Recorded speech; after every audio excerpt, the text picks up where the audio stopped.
Bonjour tout le monde. Dans cette vidéo, notre objectif c'est de calculer le rayon de ce petit cercle. Ici, nous avons un carré. Le côté du carré est égal à 5. Et ici, nous avons un quart de cercle. Maintenant, nous voulons calculer le rayon de ce petit cercle. Nous allons appliquer le théorème de Pythagore. Mais avant d'appliquer le théorème de Pythagore, nous devons d'abord construire le triangle que nous allons utiliser pour appliquer ce théorème de Pythagore. Donc, dans un premier temps, je vais nommer le carré. Je vais l'appeler A, B, C, D. Maintenant, je vais former le triangle rectangle que je vais utiliser. Je vais tracer ici un segment qui passe par le centre du cercle et qui est perpendiculaire à AD et qui est aussi perpendiculaire à BC.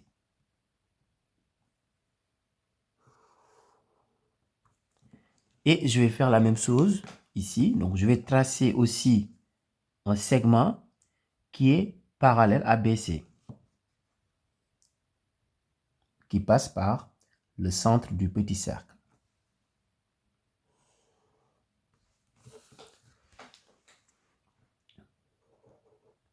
Donc ici, nous avons 4 points que nous allons appeler I, J, K et L. Maintenant, je vais tracer un segment qui va relier les deux centres. Donc ici, le point A et là, le point O. Donc, je vais tracer ce segment.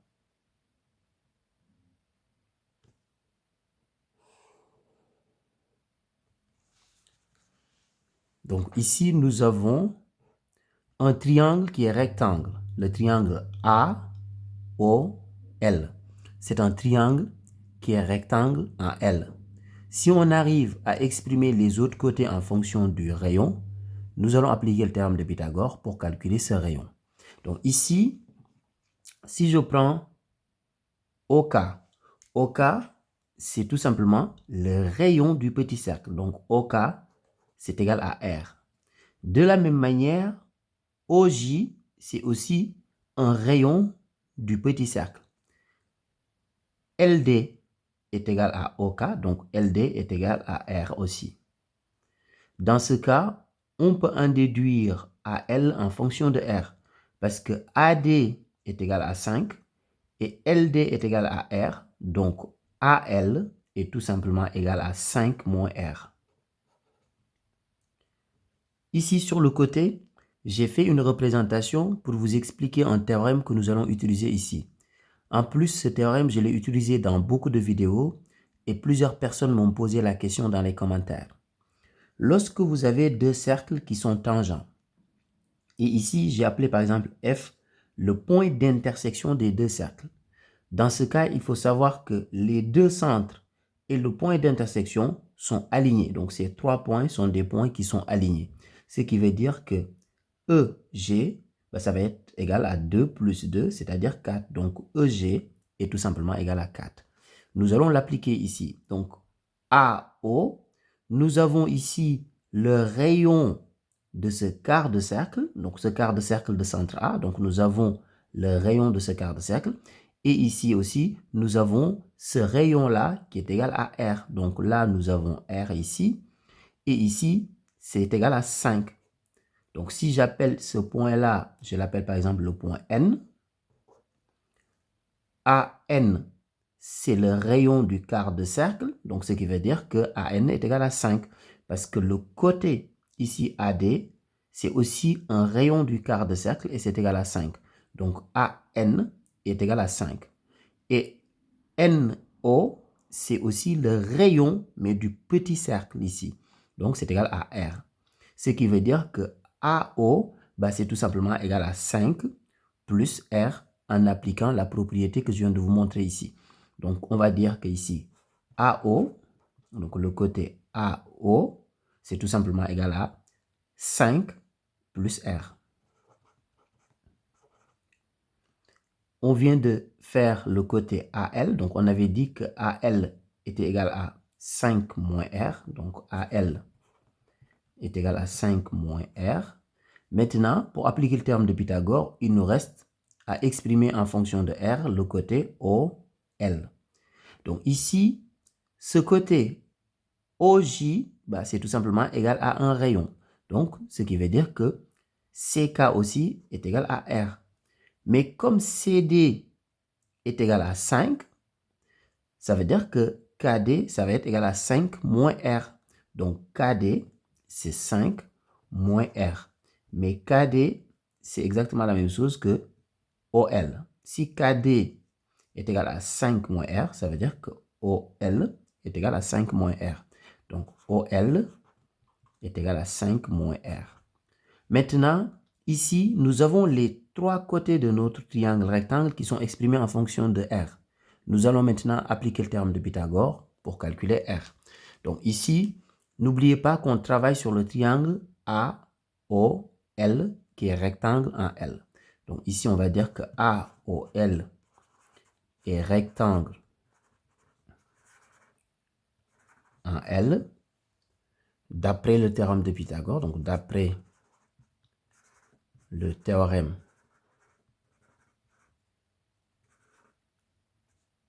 je continue ici sur le côté, d'après le théorème de Pythagore. Donc ici, AO au carré est égal à AL carré plus OL carré. Le théorème de Pythagore nous dit que l'hypoténuse au carré est égale à la somme des carrés des longueurs des deux autres côtés. Donc on va dire que AL carré plus OL carré est égal à AO carré. Maintenant, je vais remplacer AL et OL et AO par leur valeur que j'ai marquée ici. Donc, AL est égal à 5 moins R, donc AL carré, c'est 5 moins R au carré. Donc, plus OL carré. OL, c'est aussi égal à 5 moins R, donc ça va être ici 5 moins R au carré, qui est égal à A au carré. AO, c'est égal à 5 plus R. Donc, A au carré, c'est 5 plus R au carré. Ici, nous avons une identité remarquable. C'est l'identité remarquable de la forme A moins B, le tout au carré, qui est égal à A au carré moins 2AB plus B au carré. Et ici, nous avons une identité remarquable. C'est l'identité remarquable de la forme A plus B, le tout au carré, qui est égal à A au carré plus 2AB plus B au carré. D'ailleurs, je vais l'écrire ici sur le côté pour que vous voyez beaucoup mieux. Donc, je commence par cette identité remarquable. A moins B, le tout au carré. Donc, A moins B au carré, c'est égal à A au carré moins 2AB plus B au carré. Donc, on va commencer par ça d'abord. Donc, ici, A est égal à 5 et B est égal à R. Donc, on va dire A au carré, ça veut dire 5 au carré. Et 5 au carré, c'est égal à 25. Moins 2AB, c'est moins 2 fois A fois B, c'est-à-dire moins 2 fois 5 fois R, donc moins 10R. Plus B au carré, donc plus R au carré. Ici, nous avons exactement la même chose. Donc là, on a 5 moins R le tout au carré. Ici aussi, on a 5 moins R le tout au carré. Ça veut dire qu'on va avoir exactement la même chose ici.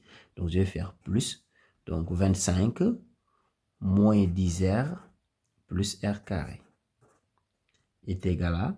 Donc, ici, nous avons l'identité remarquable de la forme A plus B le tout au carré. Donc, je vais l'écrire ici. A plus B le tout au carré qui est égal à A au carré plus 2AB plus B au carré. Donc, je vais l'appliquer ici. A est égal à 5 cette fois-ci et B est égal à R. Donc, on va faire tout simplement A au carré, c'est-à-dire 5 au carré. Donc, 5 au carré, c'est égal à 25. Plus 2AB, c'est plus 2 fois A fois B, c'est-à-dire 2 fois 5 fois R, donc 10R.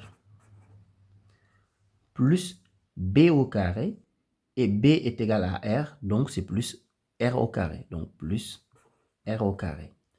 Maintenant, je vais réduire. Donc ici, dans le premier membre, nous avons 25, et dans le second membre aussi, nous avons 25. Donc on peut barrer ce 25 et ce 25. De la même manière, ici, nous avons R carré et là aussi, nous avons R carré. Donc, on barre R carré dans chaque membre. Maintenant, je vais réduire et en même temps, je vais mettre tous les termes dans le premier membre. Donc ici, j'ai un terme en R carré. Donc je commence par les termes en R carré. Donc j'ai R carré ici. Là, j'ai moins 10R. Et là aussi, j'ai moins 10R. Donc ça fait moins 20R. Donc ici, plus 25. Dans le second membre, j'ai plus 10R. Donc je le mets dans le premier membre, ça devient moins 10R. C'est égal à 0. Là, je vais réduire parce que j'ai deux termes en R. Donc là, j'ai R carré. Moins 20R moins 10R, c'est égal à moins 30R. Donc, moins 30R plus 25 est égal à 0. Là, je vais utiliser le discriminant delta. Donc, je vais calculer le discriminant delta parce que nous avons la forme ax carré plus bx plus c égale 0. Donc, ici, avec a qui est égal à 1, donc c'est-à-dire c'est le coefficient qui est devant le r carré. Ici, b est tout simplement égal à moins 30 et c est égal à 25. Donc, je vais l'écrire ici d'ailleurs. A est égal à 1, B est égal à moins 30 et C est égal à 25. Donc, delta est égal à B au carré moins 4AC. Ce qui veut dire que delta est égal à, donc B au carré, B est égal à moins 30. Donc, B au carré, c'est moins 30 au carré. Moins 4AC, c'est moins 4 fois A fois C. A est égal à 1, donc moins 4 fois 1 fois C, C est égal à 25.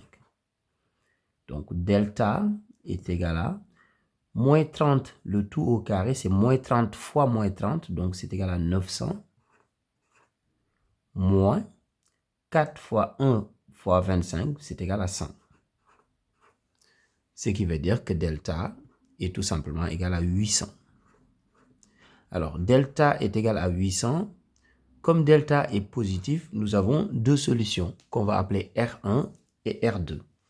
Alors, donc ici, je vais continuer sur le côté. Donc, je vais calculer R1 ici. Donc, c'est moins B moins racine de delta sur 2A. Alors, ici, delta est égal à 800.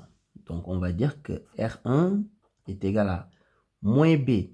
B est égal à moins 30. Donc, moins B, c'est égal à 30. Moins racine de delta, c'est-à-dire racine de 800 sur 2A. 2A, c'est 2 fois A. A est égal à 1, donc 2 fois 1, c'est égal à 2. Maintenant, ici, je vais écrire racine de 800 différemment. Donc, je vais l'écrire ici différemment. Là, je vais l'écrire ici pour avoir de la place, parce que là, je vais continuer pour R2 après. Donc, j'écris ici racine de 800, je vais l'écrire différemment. Donc, racine de 800, c'est tout simplement égal à racine de 400 fois 2. Parce que 800, c'est égal à 400 fois 2. Et ça, c'est égal à racine carrée de 400 fois racine carrée de 2. Et racine carrée de 400, c'est égal à 20. Parce que 20 fois 20 égale 400. Donc, c'est égal à 20. Donc, fois racine de 2. Donc, je vais remplacer racine de 800 par 20 racine de 2. Donc, ici, je reprends R1. Donc, R1 est égal à 30 moins racine de 800. Donc, je remplace racine de 800 par 20 racine de 2. Donc, je divise par 2. Et là, je peux simplifier par 2. Donc, ici, 30 et 20 sont des multiples de 2. Donc, je peux simplifier par 2. Donc, R1 est égal à... Donc, si je fais 30 divisé par 2, c'est égal à 15. Donc, moins. Et si je fais 20 divisé par 2, c'est égal à 10. Donc, c'est 10 racine de 2. Donc, voilà pour R1.